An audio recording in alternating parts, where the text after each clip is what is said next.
Et voici l'experte qu'il vous faut pour mettre un terme à toutes sortes de conflits. Hortense Diftin. Bonjour Hortense. Bonjour Léna, bonjour tout le monde. Ne me dites pas Hortense que la solution c'est la batte de baseball.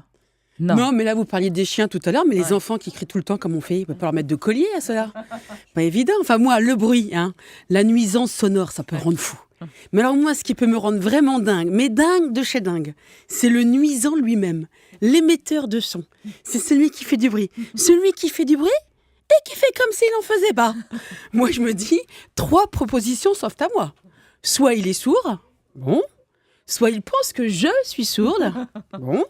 Soit, mais je n'ose pas l'imaginer, Léna, il en a rien à carrer, mais rien à taper. Mais alors d'une force, parce que le voisin qui, après vous avoir gonflé non-stop en 3 mois avec ses travaux, qui décide d'accrocher ses vieilles croûtes au mur à 10h du soir, c'est qu'il en a rien à taper que vous soyez pépère en train de regarder qui veut gagner des millions à la télé. Non, lui, il a décidé d'accrocher sa croûte.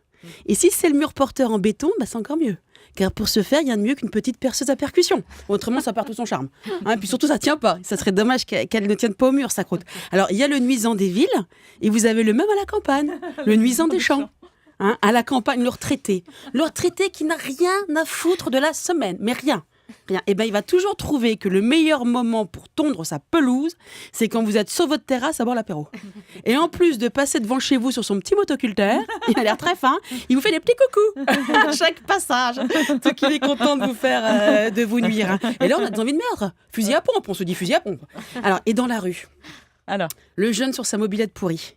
Le jeune qui pense que parce qu'il a enlevé le pot d'échappement de sa chiotte, elle s'est transformée en Harley. Il croit quoi, l'abruti ? Il croit qu'en plus d'être sourd, on est miro ? Non, le nuisant est partout. Alors déjà, du bruit, on en a tout le temps et on ne peut pas toujours l'éviter. Oh, mais c'est génial ! Tu vas vu, dans 5 ans, tu auras le tramway en bas de chez toi. Bon, pas 5 ans de tramway. Ça va être super. Ça va être génial. 5 ans de marteau-piqueur, ça va bien des camions, de la poussière qui va bien.